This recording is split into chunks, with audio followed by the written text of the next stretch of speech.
timing. Okay, yeah. So I'm going to talk to you before I start about this Christmas present that my parents got me. Because they thought it'd be really funny if they got me a book on how to do stand-up comedy.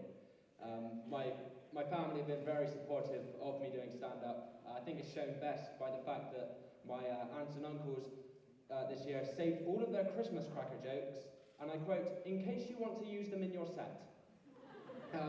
You'll be glad to know they didn't make the cut, because I prefer the ones on the penguin wrappers.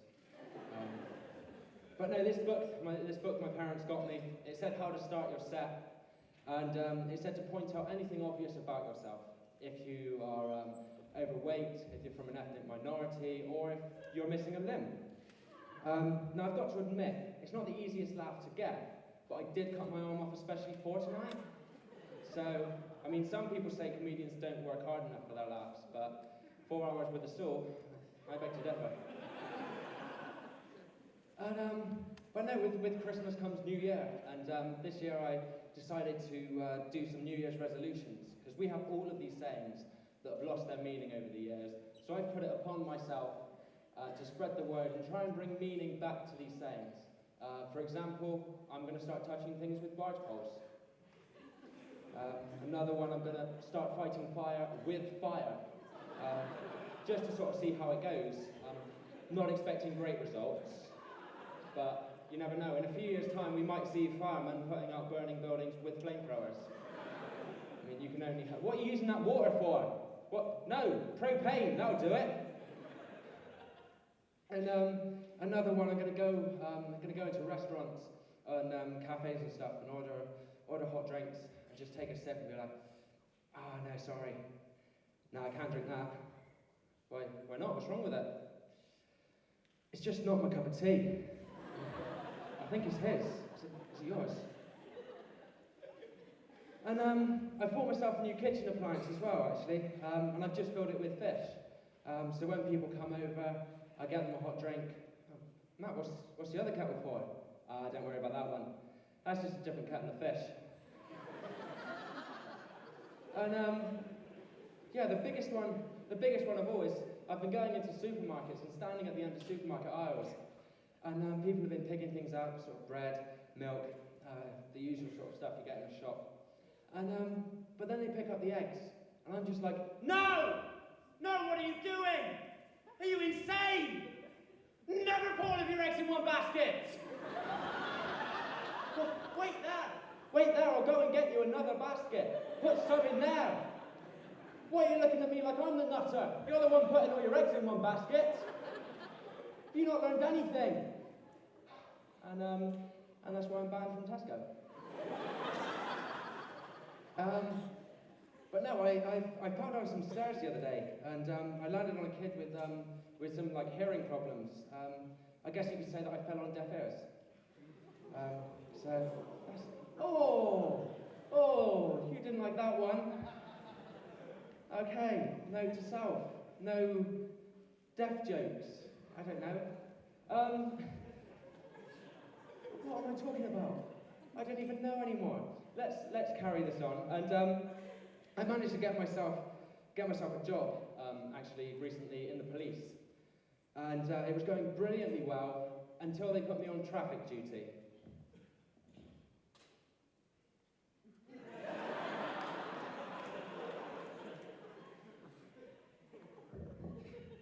What are you waiting for? So yeah, that didn't go too well. A lot of people died, ended up with a criminal record. So I thought, you know what, where's the one place I can go with a criminal record? People don't really care how bad you are if you're in films. So I thought, yeah, let's get famous, let's go in films. So I auditioned for a few parts. Apparently Passion of the Christ wasn't meant for me.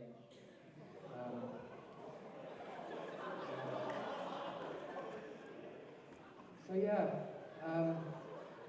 sort of gave up after that one. I didn't think it was going to go too well. And it was always hard growing up as well. You sort of thought that teachers were picking on you because they'd say, "Oh, come in, sit down, fingers on lips, and raise your hand if you've got any questions." I didn't get asked much. And then you go home from school, and you'd have to go to these kids' parties. And brilliantly fun, except from when it got round to Twister. Left hand on green. It was times like that where I wish I had a detachable limb. Just, yeah, that was easy. What's next? It's sort of funny how Twister as well, it progresses from like being really competitive as a kid to when you're an adult, sort of seeing what kind of sexual positions you can get away with before you get noticed. But no, talking of sex, I was at the zoo this one time, and it's not what you think. Basically my friend, we were watching the monkeys play in a cage. Not playing that way, it's getting worse. No, my friend, she turned to me and dead straight face said, "Having sex with monkeys seems like something you would do." I'm sorry, what? She was a small friend. And yeah, she said, "Well, you do look like the sort of person that would have sex with monkeys." I'm sorry though, okay? I know that we're watching the orangutans. Just because I've got ginger hair, there's nothing there.